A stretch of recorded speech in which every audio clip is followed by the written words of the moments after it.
Многие исследователи нардского эпоса считают, что когда-то ингушские нардские сказания рассказывались и пелись. В начале XX века в Ингушетию с целью записать ингушских сказителей и музыкантов приехал композитор Адриан Павлович Митрофанов.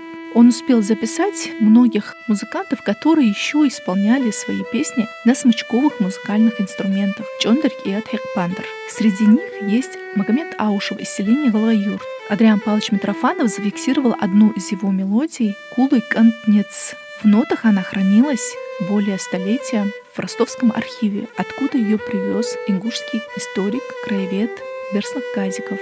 Благодаря ему мы сегодня с вами ее можем услышать.